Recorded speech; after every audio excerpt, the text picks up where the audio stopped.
চিত্রচিরে চৈত্র মাস, পর্ব সংখ্যা 15। লেখিকা মম সাহা, কণ্ঠে আমি প্রিয়া। নীরব নির্জন কালো আকাশে পূর্ণিমার মেলা আজ। কি সুন্দর আকাশ, মেঘেরা ছুটে যাচ্ছে দল বেঁধে। খোলা রাস্তায় ফিনফিনে বাতাস। ঠিক 40 মিনিটের মাথায় অবনী বেগম তার কাঙ্ক্ষিত জায়গায় এসে পৌঁছালেন। বুকের মাঝে কেবল থেকে থেকে কম্পনের সৃষ্টি হচ্ছে। মাঝে মাঝে তো মনে হচ্ছে শ্বাসই বন্ধ হয়ে যাবে। এমনটা তো হওয়ার কথা ছিল না। অবনী বেগমের 22 বছরের সাংসারিক জীবনে সে আমজাদকে কখনো স্বামী হিসেবে মন থেকে মানতে পারেনি। তবে আজ কেন হারানোর ভয়? হয়তো মায়া। এত বছর একটা মানুষের সাথে থাকলে মায়ায় পড়ে যায়। যে মায়ার টানে মনে হয় মানুষটা থেকে যাক। এই মায়া আর অভ্যাসের কারণে কত মানুষকে ছাড়তে পারে না। অবনী ধীর পায়ে চারিপাশের বাড়িগুলোতে চোখ বোলায়। অবশেষে কাঙ্ক্ষিত বাড়িটা পাওয়া গেল, বড় একটা অচেনা গাছের ডান দিকে। অবনী বেগম ধীর পায়ে হেঁটে গেলেন বাড়িটার দিকে। বাড়ির গেটের সামনে একটা লাইট জ্বলছে। লাইটের আলোয় বাড়ির মালিকের নাম জ্বলজ্বল করছে। অবনী বেগমের পা সেখানেই থেমে গেল। ইংরেজিতে বড় বড় অক্ষরে লেখা মিসেস জেসি ফ্রাঙ্কিং। অবনীর হৃৎপিণ্ড স্বাভাবিকের তুলনায় বেশ দ্রুত চলছে। ঠিক এই মুহূর্তে এসে অবনী বেগমের মনে হলো তার বোধহয় বাড়িটার ভেতরে যাওয়া উচিত হবে না। ভিন দেশে যা লুকিয়ে আছে তা ভিন দেশে না হয় লুকিয়ে থাক। বয়স তো অনেক হলো, আর কদিনই বা বাঁচবে। কি দরকার হাহাকার নিয়ে বাঁচার? এর চেয়ে জীবন যেমন চলছে তেমনই না হয় চলল। অপ্রত্যাশিত কিছু না হয় আড়ালেই রইল। জেনে গেলেই তো দূরত্ব বাড়বে। আমজাদ সওদাগর তো তাকে কম ভালোবাসা দেননি, সেই ভালোবাসা আগলে রাখতে পারল না, বরং প্রতিহিংসার অনলে দগ্ধ করতে চেয়েছিল বারবার সেই সওদাগর পরিবারকে। কিন্তু কখন যেন আষ্টে পৃষ্ঠে সে পরিবারের মায়ায় পড়ে গেল, টেরই পেল না। অথচ অসময়ে মায়া বেড়ে কি লাভ? হারানোর পর মায়া কেবল বিলাসিতা হয়ে রয়। অবনী বেগম আধা রাস্তায় আবার পা বাড়ায়। হসপিটালে ফিরে যাওয়ার অত ব্যস্ততা নেই, ধীর পায়েই যাওয়া যাবে। চারপাশে ততক্ষণে ভোরের আলো ফুটে যাচ্ছে, নীলাভ আকাশ, শীতল প্রকৃতি। অবনী বেগম হাঁটতে হাঁটতে ডুব দিলেন অতীতে। আজকের এই শক্তবক্ত অবনী বেগম এমন কখনোই ছিলেন না। ওজপাড়া গায়ের এক সহজ সরল মেয়ে ছিল সে। বাবা আর সে ছিল তাদের ছোট্ট কুটিরের সদস্য। অবনী বেগমের বয়স তখন কত হবে? 15 কিংবা 16। গ্রাম ঘুরে বেড়ানো উড়নচণ্ডী ছিল সে। এ পাড়া ও পাড়া, এই গ্রাম ও গ্রাম করেই তো জীবন কাটছিল বেশ। পড়াশোনাও করতো না। তখন পড়াশোনার ততটা মূল্য ছিল না, তাও আবার মেয়েদের। তার ওপর অজপাড়াগা। 5ম শ্রেণীতে থাকাকালীন সমাপ্তি ঘটিয়েছিল পড়াশোনার। দেখতেও বেশ ছিল। বাবা ছিল দিনমজুর। সারাদিন খেটে খুটে যা রোজগার করত তা দিয়ে বাবা মেয়ের দিব্যি সংসার চলত। একদিন সময়টা ঠিক গ্রীষ্মের মাঝামাঝি। উত্তপ্ত দুপুরে গরমের তীব্রতায় যান যায় অবস্থা সকলের। কি গরম! অথচ অবনী বেগম সেই দুপুরেও বেশ আরামে পাড়া ঘুরে বেড়াচ্ছে। শরীরে একটা চকচকে হলুদ রঙের থ্রি-পিস, গোসল করায় চুলগুলো খোলা, যা বাতাসে দোল খেয়ে যাচ্ছে। গলায় একটা তাবিজ। শুকনো সরু দেহখানা নিয়ে সে জারুল গাছের তলায় বসে কামরাঙা ঘাটছে বেশ আয়েশ করে। সাথে তার বন্ধু বান্ধবের দল। হুট করে সেখানে পুলিশের জিপ গাড়ি এসে থামল। এলাকায় তখন ডাকাতের প্রকোপ বেড়েছে বিধায় নতুন অনেক বড় বড় পুলিশ অফিসারের পোস্টিং হয়েছিল সেথায়। পুলিশের গাড়ি দেখতে অবনীর বন্ধু বান্ধব সব ছুটে পালালো। আকস্মিক ঘটনায় তাজ্জব অবনী বেগম। অবনী বেগমের ছোটবেলা থেকে একটা সমস্যা ছিল, আকস্মিক কোনো কিছুতে সে নিতে পারত না। মাঝে মাঝে সে উদ্ভট কথাও বলে ফেলতো উত্তেজিত হয়ে। সেদিনও ঠিক এমনটাই ঘটল। পুলিশ দেখে সব ছেলে মেয়ে যখন পালিয়ে গেল, অবনী তখনও ঠায় বসে আছে। তখন ছেলে মেয়ে পুলিশকে বাঘ ভাল্লুকের মতন ভয় পেত। যেন কি ভয়ঙ্কর প্রাণী এই পুলিশ। জিপ গাড়ি থেকে তখন বেশ সুঠামদেহী শ্যামলা বর্ণের একজন গম্ভীর মতন পুরুষ নেমে এলো। নেমে এসে অবনীর কাছে চলে এলো। অবনীর হাতে কামরাঙা, চোখে বিস্ময়। লোকটি অবনী বেগমের কাছে এসে ভরাট স্বরে প্রশ্ন করলেন, এই যে নারী, গাছতলায় কি শুনি? ভর দুপুরে এমন জঙ্গলে কি করছেন? অবনী বেগমের আগে কখনো অপরিচিত পুরুষের সান্নিধ্যে যায়নি। সেদিন হঠাৎ অপরিচিত পুরুষটিকে সামনে দেখে ভয়ে অস্বস্তিতে তার চোখ টলমল করে উঠল, ঠোঁট উল্টে ফেলল, কেঁদে দিবে দিবে ভাব। অবনীর লম্বাটে মুখখানায় কালো মেঘের আনাগোনা দেখে ভড়কে গেল পুরুষের পোশাকে থাকা গম্ভীর মানবটা। ব্যতিব্যস্ত কণ্ঠে বলল, এই যে জারুল কন্যা, কেঁদো না কেঁদো না। ভয় পাচ্ছ? আমি তোমায় বকিনি তো। জারুল কন্যা নাম শুনতে অবনী বেগমের কান্না থেমে গেল। সেই প্রথম অবনী বেগমের মনে কোনো পুরুষের আদল ভেসে উঠল।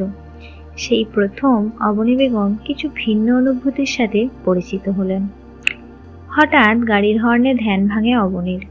অতীত ভাবতে ভাবতে আকাশের নীলাভ রং সরে গিয়ে সাদা সাদা মেঘে ভরে গেছে, দিনের আলো ফুটে গেছে।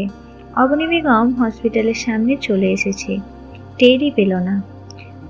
অতীত এমনই মধুময় জিনিস যা ভুলিয়ে দেয় বর্তমান। তাই তো মানুষ সদা আফসোসের গান গায় অতীত নিয়ে।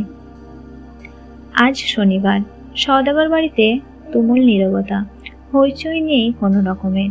ত্রিশান আর দিশান আজ হোস্টেলে চলে গিয়েছে, ওহি ভার্সিটিতে, চিত্রা নিজের কলেজে, ছেলেটা যার যার কাজে।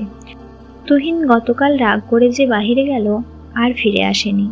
তুহিনের রাগ বরাবরই অনেক বেশি, খুব সহজে না রাগলেও রাগ উঠলে আর হুঁশ থাকে না। চঞ্চল বাড়িটা কেমন নিস্তব্ধতায় ছেয়ে গেল। খাবার টেবিলের হইচই আর হয় না। টিভির চ্যানেল নিয়ে ভাই বোনদের আর মিছে মিছে তুমুল ঝগড়া হয় না। মাছের বড় টুকরোটা কে খাবে তা নিয়ে আর এক দফা বাগবিতণ্ডাও আর হয় না। কেমন বাড়িটার প্রতিটি কোণায় হাহাকার লিপ্টানি। আফজাল সওদাগর তার নিজের ঘরেই শুয়ে আছেন, কপালে হাত রেখে, চোখ দুটি বন্ধ। রোজা সওদাগর কপালে ঘাম মুছতে মুছতে ঘরে প্রবেশ করতেই তার চোখ যায় স্বামীর নিস্তব্ধ দেহটার দিকে। রোজা বেগমের বড্ড মায়া হয় স্বামীর জন্য। স্বামীর জন্য এই রোজা বেগম কত কিছুই না করেছে, কত অন্যায় না মেনে নিয়েছে, কেবল স্বামীর মুখের হাসি দেখার জন্য। অথচ আজ সেই স্বামী কিনা নিশ্চুপ। এই পরিবারটাকে সবসময় এক আঁচলে ছায়াতলে সে রাখতে চেয়েছিলেন, তবুও আজ কোথাও যেন ভাঙার সূত্রপাত দেখা দিয়েছে। একটা নারীর সংসারের চেয়ে বড় আর যে কিছু নেই। স্বামীকে এক ধ্যানে মগ্ন হতে দেখে রোজা সওদাগর স্বামীর পায়ের কাছটায় এসে বসলেন, ধীর কণ্ঠে শোধালেন, আপনি কি জেগে আছেন? আফজাল সওদাগরের ধ্যান ভাঙল, কিন্তু অবস্থার পরিবর্তন করলেন না। যেমন আছে তেমন থেকেই বললেন, হ্যাঁ জেগে আছি। কিছু বলবে? আপনার কি মন খারাপ? মন খারাপ হওয়াটা কি স্বাভাবিক না রোজা?